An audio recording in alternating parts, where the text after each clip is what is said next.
My name is Jack Henry. I'm a sculptor from Brooklyn, New York. My work involves found objects. I cast them with cement or resin, combine them to make work that references the city that I live in and the urban landscape. I grew up in Vero Beach, Florida, and then my family moved to Flint, Michigan, and those landscapes were very different. And so as I was developing an aesthetic awareness of my environment, I became very interested in the landscape of Flint, Michigan, which for the people that know it, recently it was known for its water crisis. It is a automotive town, General Motors, and since the 70s, it went through an economic decline as the industry pulled out of the city. And so the landscape that I moved to, moving from Vero Beach, Florida, which is this very pruned, pristine, very landscape design place, to a post-industrial landscape where there are warehouses that are abandoned and plant life is now growing through it. You know, it really informed the language that still is present in my work today. Early on, as I was exploring artwork and how I could translate what I was seeing in my environment to the visual arts, I started by doing hyper-realist or photorealist paintings of that landscape. So just going out, taking photos of the buildings and the streets that I thought were really interesting and doing realist paintings of them.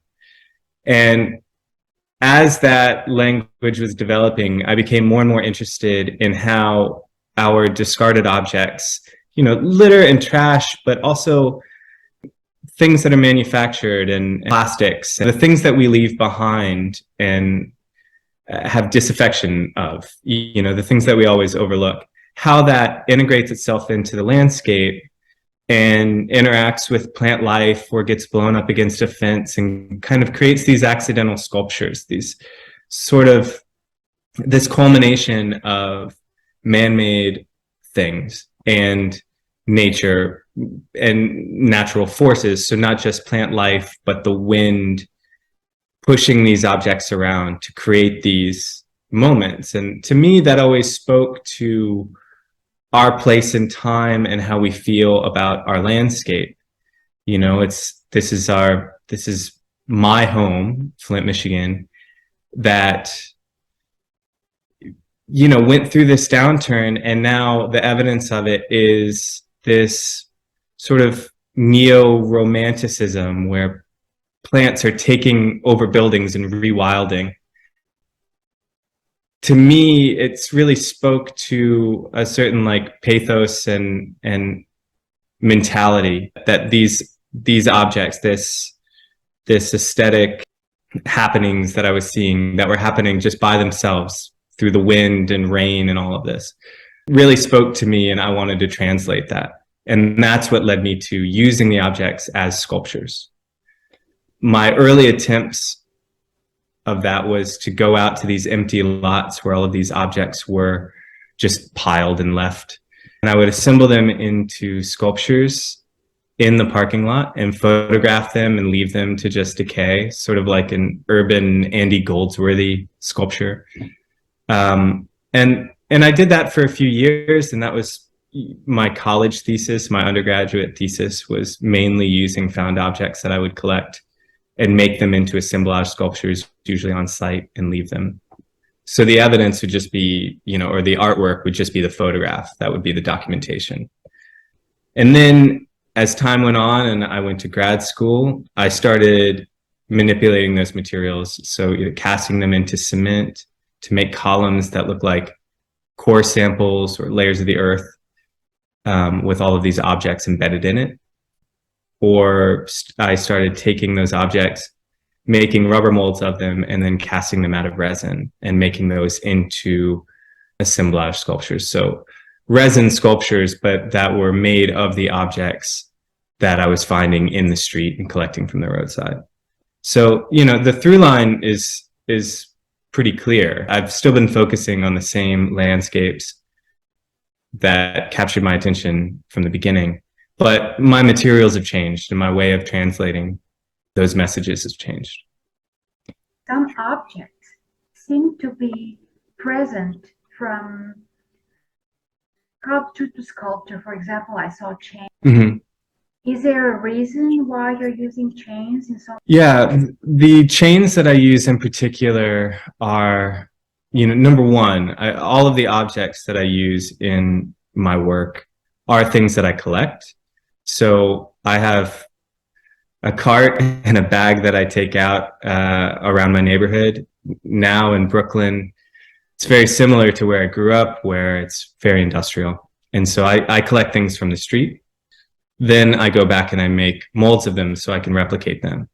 And so you'll see a lot of objects repeat themselves from sculpture to sculpture, different combinations, but one of them is chains. And to me, it's symbolic of this sort of confining of wilderness and natural growth. Like in the areas that I live, the closest thing that you can find to wilderness is the weeds and other plant life that grow up in an empty lot between two buildings. And it's usually within chain link fence, and that fence is chained up. And so that nature, that natural growth is bound within the confines of that space. And so for me, usually you'll see chains, and it's a way of referencing an object of industry, manufacturing, that sort of thing, but also the device that's used to confine the plant life that I also replicate and make resin objects out of. So those two things are combined. Because with my work too, there is the post-industrial side of it, but as I've made more work and had, developed that conversation, that dialogue about a post-industrial landscape, eventually it's hard to ignore how that relates to the climate crisis that we're in, with objects in the landscape being pollution, litter, and how that got me more and more interested in our effects on the landscape and on the environment, and how we've gotten ourselves into this climate emergency that we're in now. For me, I don't think of my work as activism at all. I don't think of myself as like even an environmental artist, but more as a landscape artist. And I think to address the landscape now is to address how much we've changed wilderness and nature. How do you plan on continuing this work? How do I plan on continuing this work? The easy answer for how I plan on continuing this work is my work is always developed as one piece leads to another. Each idea comes out of the previous piece. And I've always let the objects that I collect dictate where the work is going to go. I've never really worked with a blank canvas. I always start by collecting and viewing and photographing the landscape. And then that guides me to the next project. Right now, I've been working a lot with resin, which is a toxic material. It's bad for the environment. And it's a relatively new technology. Obviously it's decades old, but the plastics revolution happened within, last century or two, and it's changed our landscape completely. Now we find microplastics in the soil and in the water. Recently, microplastics were found in the soil on the tallest peak in the United States. And so for me, using that material, being an industrial material, synthetic material, and casting frail leaves that I collect, weeds, plants, sticks, organic material in that material, in resin, is a way of mirroring how we have fully integrated our industrial byproducts into the soil, even in places that we can't see, into the microscopic level of the earth. Those are the works that I've been focusing on lately, and they've started out relatively small. It's taken me some time to collect objects and make an index of all of the molds that I need to make these sculptures. So, as the chain we referenced earlier, I had to make a rubber mold out of that, and then I'm able to cast it out of resin. And I've just been making a larger and larger library of objects that I can then cast out of resin. So it's been about a 2-year project now that's continuing.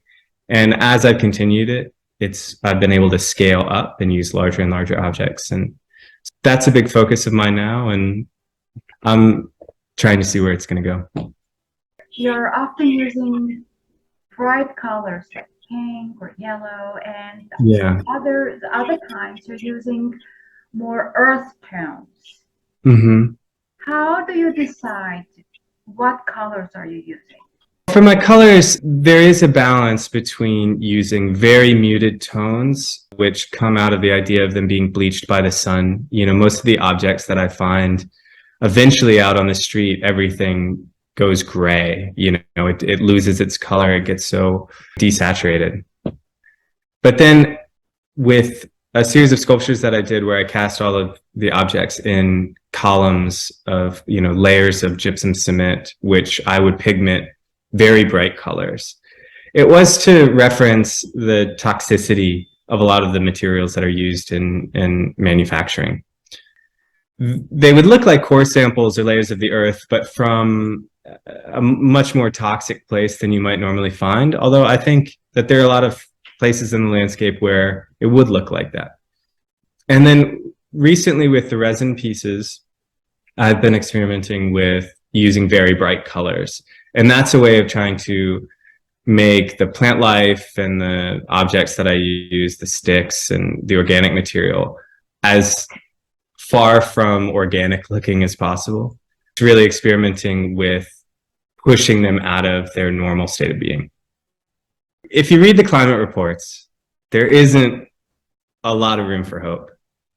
But really, when it comes to my work, I don't think of it that way. I absolutely understand when people would say that it's bleak. I make a lot of drawings too, and they're these landscape drawings. They start out with collage, and then I make up these landscapes.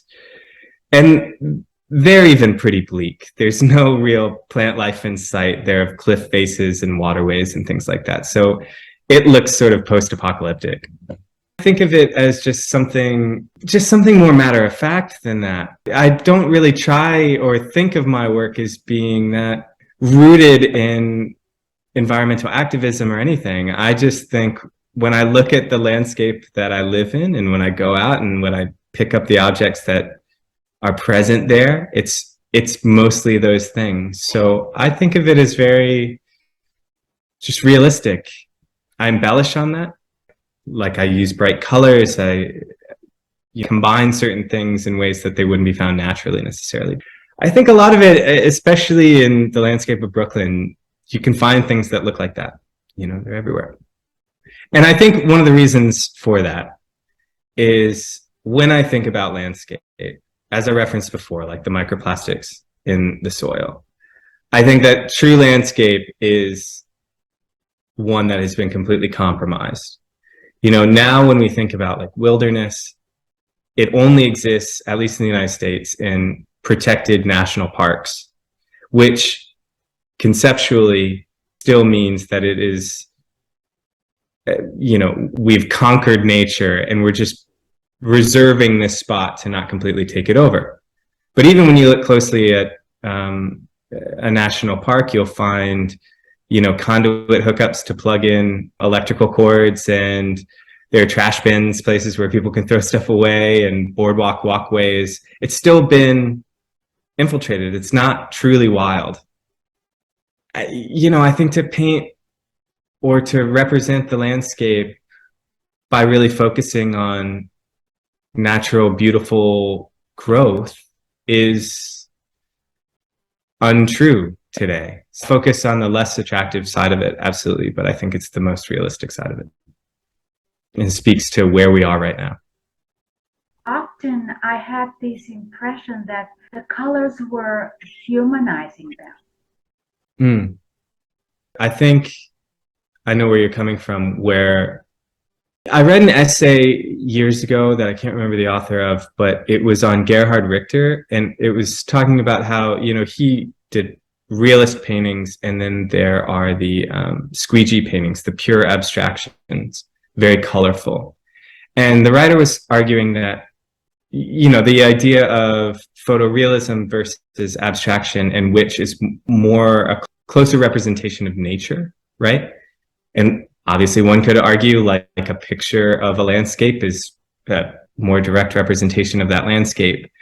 But on the other hand, like the device of, squeegeeing paint along the surface of a canvas to create this abstract network of colors and spontaneity is reliant on chance. And when we think about how plants and the universe and everything exists and how it multiplies and grows, it's all through chance and spontaneity. And that like making a painting, making an abstract painting that way is closer to really the source and the creation of how nature's proliferated than the mechanical reproduction of a photograph of whatever the object is that you're trying to represent. And so with that sort of referencing in my, like how the work is abstraction rather than just going for realism and trying to say like, this is the landscape that I see and I'm going to translate that as directly as possible. I'm trying to use chance. In fact, a lot of the sculptures that I did early on, the columns that I referenced, I would make a closed mold out of wood and I would put a layer of objects in, pour the wet gypsum cement, wait for it to dry, add more layers, pour it in, add more layers. And I couldn't see what was happening in the mold. And to me at the time, I was thinking, this is an element of chance. And for me, that was a substitution for a natural force. As I had mentioned, how these accidental sculptures would happen in these parking lots where wind would blow the objects around and kind of create these little moments. I wanted to replicate that. And in the studio, in that kind of controlled environment, I thought using some element of chance was a way of getting me close to that. And to me, that is almost like a ethereal force and one that we share with every natural organism in the universe, So obviously too, there's a lot of this scale is referencing a body. It's like 6 feet tall or somewhere between, a person's size. And that is, so you feel this presence, so you feel like there's another body in the room, something that you're dealing with. And what that body is or what it's made out of is all of the discarded objects that I've collected to make up our landscape. When you start working on a project, how do you decide what are you going to use in the sculpture? Because I'm going for a broad survey of the things, that I'm finding, one of the first things I'll eliminate are things that come with heavy connotations. If I use too many pieces from a car that had a fender bender and the tail light is on the ground, then, obviously it takes the entire sculpture into the story of whatever happened to that car. So it's getting a general survey of objects, of like plastics and natural things, which usually sticks, although I use a lot of plant life, things that do break down. So some of the pieces do change over time and fall apart, depending on whatever project I'm working on. Other times, I choose materials that are very stable, mainly metals and plastics and wood and things like that. And then I do treat the making of these, particularly the columns, as four-sided paintings. Do think of them as a compositional structure that I'm going to make. Pretty much everything that I pick up gets used. There is a process. It's things that catch my eye. It's things that I think will show up. It's things that have contrast. It's things that have color. It's also things that really speak to what this landscape is about, the objects that are emblematic of where we are. Have you noticed a change in the type of material that you're using, which reflect the human behavior? Obviously, there have been short trends. A couple years ago, a lot of masks started showing up on the ground, which didn't really find before. But for the most part, I'd say it's pretty consistent. There might be more than usual. Less cigarette butts as people have cut back on smoking, but for the most part, it's been pretty consistent. I'd say especially here in New York, people are pretty careless with their litter. There's not a strong public consciousness about keeping the streets clean. Yeah, so there's always been a lot to draw from, and it can just depend on the neighborhood, but for the most part, it's pretty consistent.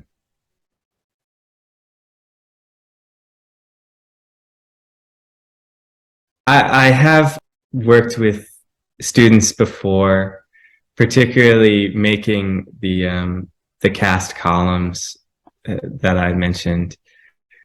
Because the process for those is pretty easy, and it's a good way of getting young students to think about different materials that they can use. I think when most kids are first starting out and exploring art, they think about drawing or they think about painting, and that's art to them. And particularly using materials that you just find on the street or in some empty lot, just something to break down a few boundaries for them of like what they think they can use.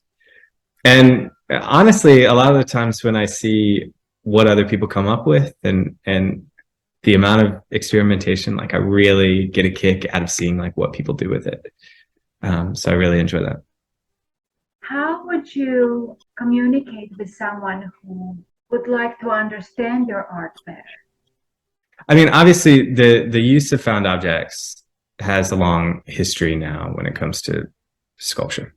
I just think that there really shouldn't be rules when it comes to creating, and for me, I think that traditional object making, traditional materials, ceramics, marble, bronze, are all tools to get whatever message across that you're trying to get. And it's really about how you use those. Those materials have context in and of their own. And so you just try to choose the appropriate material for what you're trying to say. And for me, I want to pull things directly from the landscape. That to me is the best and most efficient way of translating what I want to say. I've used bronze, I've used ceramics and things like that. Sometimes it is the right material for the job, but they're all just tools. They're equipment that you can use. There's no rules in art making, so you have to use whatever's available to you.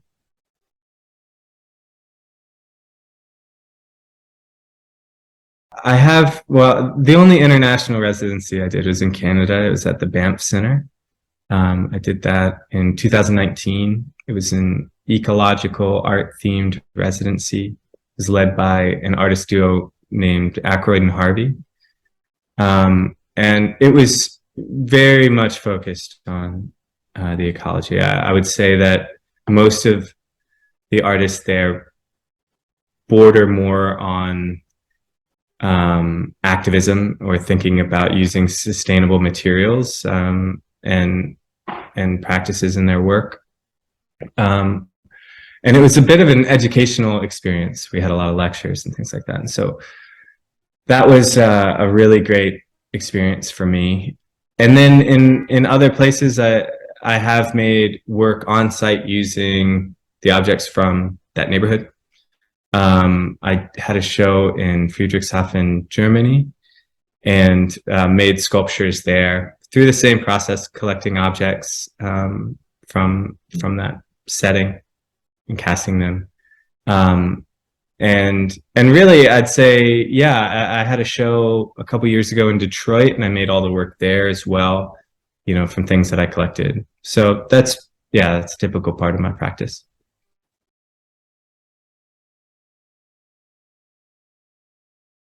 Absolutely. I think it's undeniable. I think that the people that want to deny climate change are people that just are afraid of having to change their lifestyle or change their habits.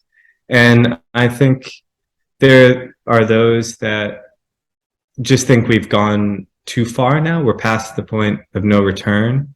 And so they don't feel the need to change anything.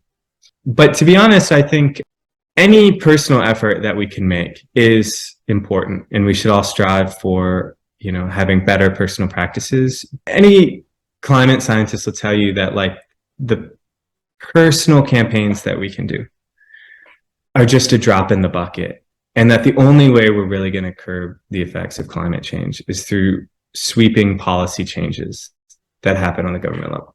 The percentage of emissions in the United States that are caused by the military is over 50%. A few years ago here, there was a big campaign for people, consumers like myself, to not use plastic straws when they get a coffee or whatever. And campaigns like this spring up all the time. And it's a way of corporations to put the responsibility back on the consumer. It's like, corporations aren't going to change their practices. They're still going to manufacture with plastic. They're still going to create tons of waste. They're still going to create tons of emissions. But these are targeted efforts to try to put it back on us and say, like, oh, you can make an effort to prevent these effects. But really, things like that don't do much. It's action on the part of government and big corporations that can actually make a change. So when there are climate deniers, I feel like if they're not in positions of power, if they're just people like you and me that are paying their mortgage and working their job and raising the family, I don't get too upset on it. I think it's dangerous thinking. I think we all need to really buy into it. But it's really, I guess the only thing that really bothers me about it is then how they'll choose to vote, and but I don't know. I think it's really hard to change people's minds because the facts are out there. It's so available and it's so clear. You don't have to look far to find all the evidence you need to know that this is a human-made problem. And I just hope we can have big policy change before it's too late. How concerned should we be? You said the point of no return. Now that's pretty bad. What can we do? Well, I mean, it really is about what we do how we use our votes, what we do in the voting booth. It's, obviously recycle your plastics, don't be wasteful. The things that cause the most emissions by one person is like eating meat. So cutting down on meat consumption is a good way of reducing your carbon footprint, things like that. That's a great thing to do, but nothing will affect it as much as changing policy and pressuring your congressman to vote for, green efforts. And that's where we need to head. In terms of, is it too late? I don't know. It depends on what you read. I feel like every week I read a report that says it is too late. We've passed it. I forget the percentage of emissions that we're not supposed to go over, and we passed that a few years ago. I'm an optimist. I think that if we can all begin to pull in one direction, we can find solutions.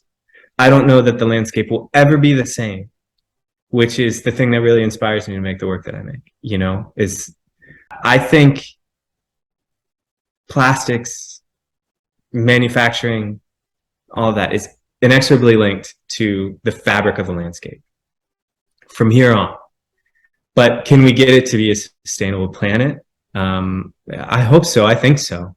I just don't think it will ever quite, we're not going to roll back the clock. It's not be like a new Eden or something like that. I think it'll just be a sustainable place.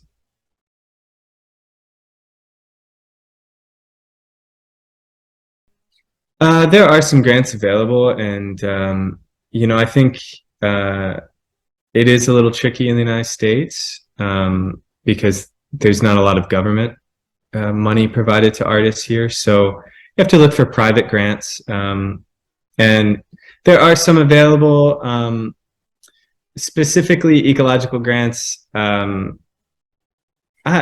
There are some available. I know that there's some residencies that really focus on that.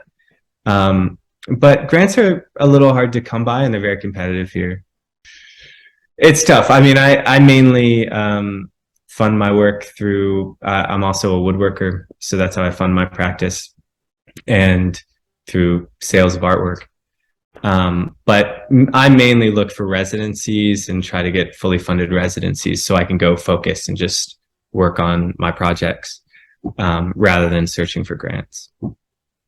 I make a lot of displays for museums and galleries. So pedestals, shelves, vitrines, things like that. And I also make my own furniture, which is a blend of my sculptures. It's found objects and embedded, and the use of my woodworking. So chairs and side tables and things like that. In 2010, you got your MFA. How would you rate your satisfaction as an artist? Oh, it's a complicated question. To me, it's just sewn into my identity, so it doesn't ever really feel like a choice. It's more about like how it is to live and work in New York, which has a lot of pros and cons. I'm really grateful to be able to show as often as I do, and to be friends with the network of artists that are really supportive. And that is directly because of living here. These are all people that I met when I moved here. Obviously, I can see so much art any day of the week, but doing everything here is harder. Going to buy lumber and take it to the studio has so many more steps than if I lived, back in Michigan. So, it's good and bad. I'm used to it now. I've been here for so long. But I'm satisfied, I guess, is the short answer. But yeah, always kind of trying to make my life a little easier too, if I can.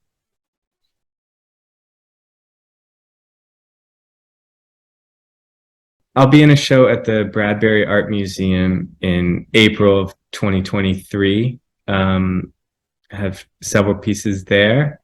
And then I have a couple proposals for shows, which I think are going to happen, but nothing's been confirmed yet. So I've been working on those and getting the materials together for that. So I have my next several months lined up, which is great.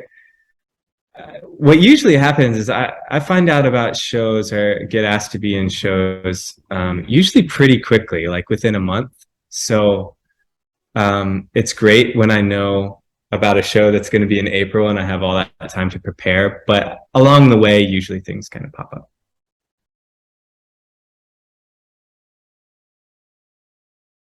So I have some great books to recommend. The first is Half Earth by Edward O. Wilson. It, to me, is a really great summary of where we are and how we got here. And it is optimistic, it's hopeful, and I highly recommend it.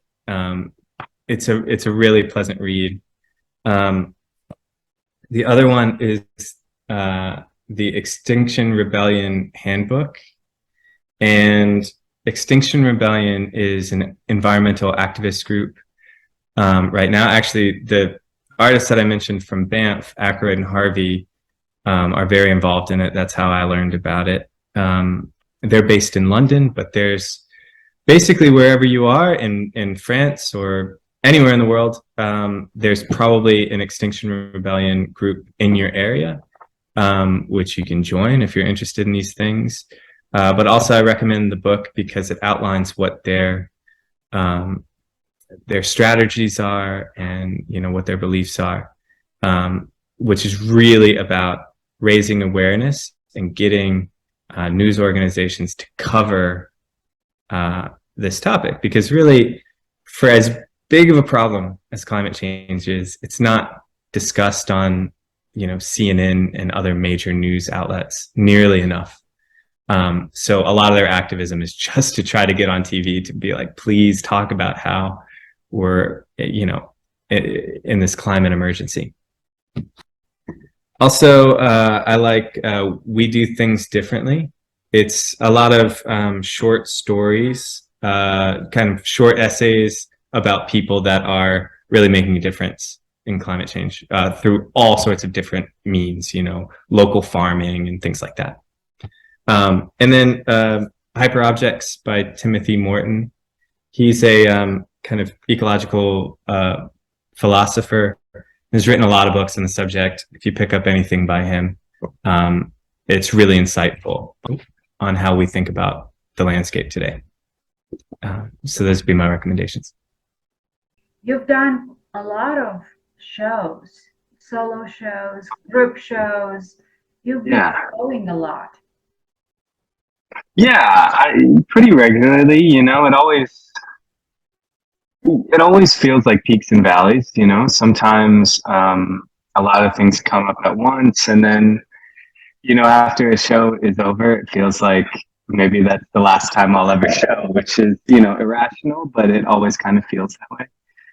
But yeah, lately has been good, and I mean that's the place that I always like to be in. It's just that I have something coming up that I'm working on and that I can focus on. So yeah, if I can be in that zone all the time, that's like where I want to be.